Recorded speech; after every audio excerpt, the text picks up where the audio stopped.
A headline to the running of the Khaya Stables Diadem Stakes could read, Rio Querari takes on the field, or conversely, the field takes on Rio Querari.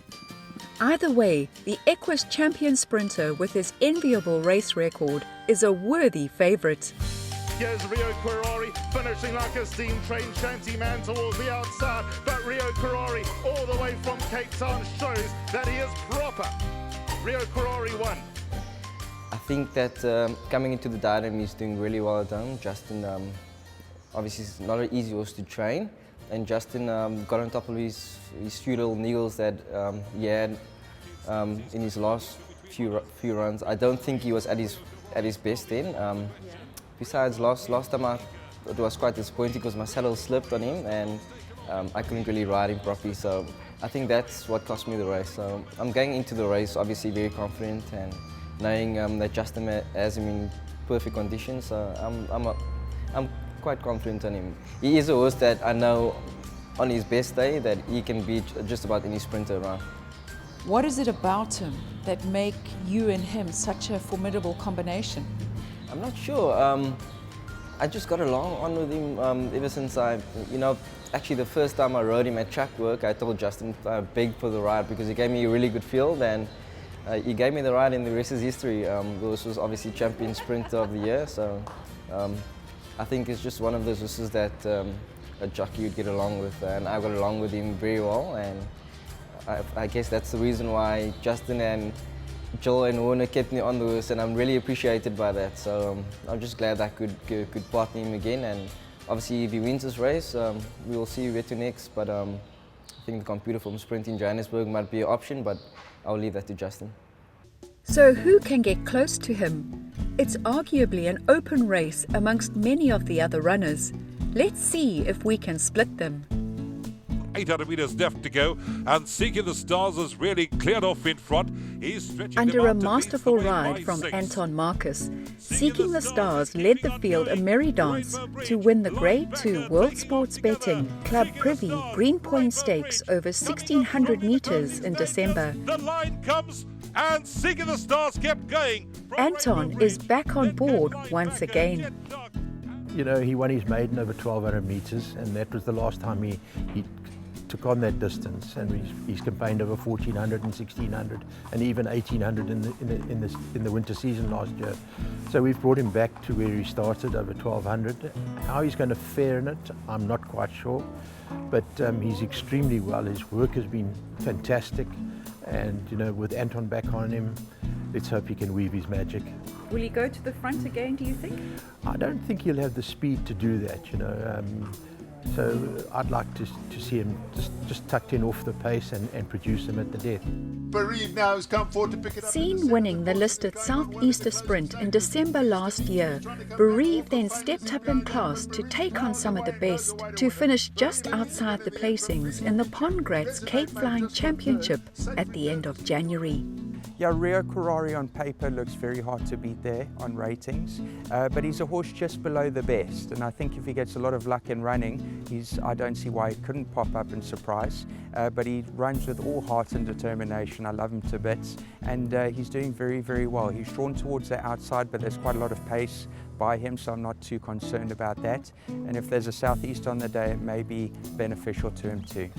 It's Irish Morning. As the winner of 5 from 8 starts, the ultra-consistent Irish Morning now lines up in his first graded race. Irish Morning has won it. He's been a very, very good, very genuine horse. Yeah. And Grant Byrne knows him well. Grant's won on him before.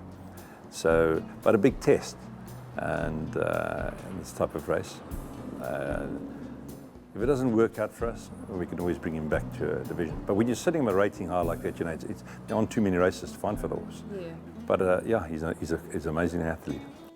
Zappa Tellers and Cosmic Highway. Cosmic Highway has made the frame in all of his 6 graded races to date, including an impressive 3rd to double superlative in the Grade 1 Cape Guineas in his last run. Going away from Pump and Power in 2nd, Cosmic Highway 3rd. He's all set to run a good race, but also a big test. I think it's the first time I've ever run a 3-year-old in the Diadem. But he ran a great race in the Guineas. He ran 3rd in the Guineas, made up a lot of ground quick enough. I think he's a sprinter miler. There's a lot of speed in his female line, and Kenilworth 1200. It's a stiff 1200, which I think will be fine for him. He's drawn one. I'm not always a great fan of one draw, especially if the wind's blowing. But if there's no wind, then it shouldn't be a problem. Sometimes if you're drawn one, it's a gailing southeaster, then you come out the gate, you're running straight into the southeast and everyone's looking for cover. Sometimes you battle to get cover, but I think he's a very easy horse to ride, and he's a genuine horse and he never runs a bad race. Trip of Fortune. Trip of Fortune won 4 in a row, including the Cape Classic in October last year, Of Fortune stays on to win. before lining up in 2 Grade 1s where he finished 5 lengths off the pace in both.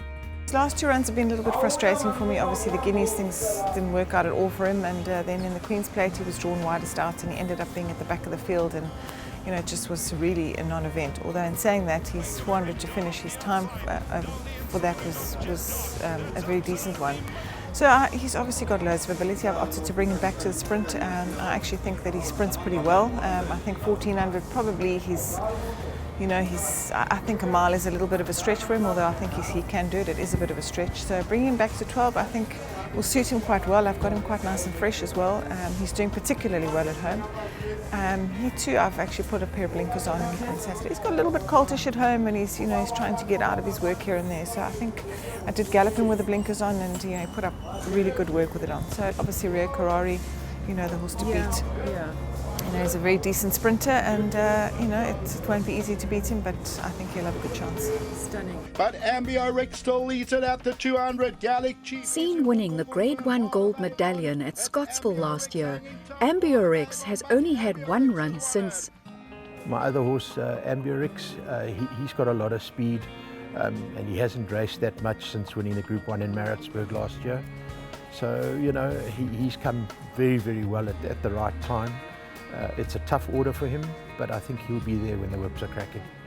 Do you sometimes find that these horses who come early in their careers then take a bit of time to re-establish themselves? Michelle, I just think that the 3-year-old sprinting program is all up the pole, really it is. There are just no opportunities, and I wish someone would step in and have a decent race, whether it be a Group 2 or another Group 1 for 3-year-olds over a sprint distance.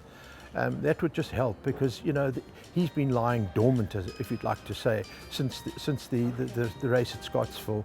There'd just been no opportunities, because once you win that race, the merit rating is very, very high, and of course you can run him in a need for speed and things like that, but then he carries top weight, so it's very, very difficult to plan a horse's career after winning a top race as a 2-year-old. Pleased to meet you is the one they've all got to get to as they race down to the final 300. Having run a close-up second to Bereave in the Southeaster Sprint in his penultimate start, the game campaigner, pleased to meet you, then finished 5 lengths back in the Pongratz Cape Flying Championship. Win in the end from Pleased to Meet You. Pleased to meet you. Yes, he's an amazing horse in the yard. He's an absolute soldier. Going into this race on the weekend, he is still out of the weights, even though he gets 2 kilos from Rio Querari, and his work at home has been very, very good. He's always produced very top work. I think he may actually enjoy the 1200 more than the 1000. Cornet riding him for the first time, I think, so yeah, we're just hoping that he can produce a good run, and I think maybe he's got a place chance at best. Honestly, I think he's been working very well, and he's doing well, so we're hoping. It's a competitive little field. I think Seeking the Stars would probably be the one that stands out, and I think Dean Caname is the other one. I can't get to the name. It's for Lady Laidlaw. Cosmic that ran quite a good race in the Guineas, but there are horses that's better over a mile, and my horse is obviously champion sprinter, so they're going to have to be very good to beat him. I look forward to it. I think it's going to be a great race and a great race meeting to end the Cape season.